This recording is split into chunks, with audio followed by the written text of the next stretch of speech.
March ತಿಂಗಳ 22ನೇ ತಾರೀಕು ರಮಾಗೋವಿಂದ ರಂಗಮಂದಿರದಲ್ಲಿ ಮತ್ತು 29 ಮಾರ್ಚ್ ನಟನಾ ರಂಗಶಾಲೆಯಲ್ಲಿ ಈ ಯು ಆರ್ ಅನಂತಮೂರ್ತಿ ಅವರ ಕಿರುಕತೆ ಸೂರ್ಯನ ಕುದುರೆ ಆಧಾರಿತ ಇದೇ ಹೆಸರಿನ ಡಾಕ್ಟರ್ ಸತ್ಯನಾರಾಯಣರಾವ್ ಅಣತಿ ಅವರ ವಿರಚಿತ ನಾಟಕವನ್ನು ಪರಿವರ್ತನಾ ರಂಗ ಸಮಾಜ ಪ್ರಸ್ತುತಪಡಿಸ್ತಾ ಇದೆ.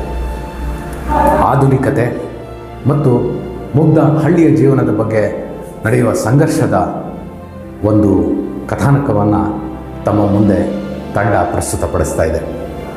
ಹಡೆ ವೆಂಕಟ, ಆತನ ಮುಗ್ಧತೆ, ಆತನ ನಿಸ್ವಾರ್ಥ ಜೀವನ, ಅದನ್ನು ಆಧುನಿಕತೆಯಲ್ಲಿ ಬೆಳೆದ ನಗರೀಕರಣಕ್ಕೆ ಒಳಗೊಂಡ ಅನಂತು ನೋಡುವ ರೀತಿ, ಅಲ್ಲಿ ಬರುವ ಇತರೆ ಪಾತ್ರಗಳಾದ ಪ್ರಭುಗಳು, ಸುಬ್ಬು, ಪಾರು, ವೆಂಕಟನ ಹೆಂಡತಿ ರುಕ್ಕು, ಮಕ್ಕಳಾದ ಶಕುಂತಲ, ಗೌರಿ, ಗಂಗೆ ಮತ್ತು ಆಗೀಗ ಬಂದು ಹೋಗುವ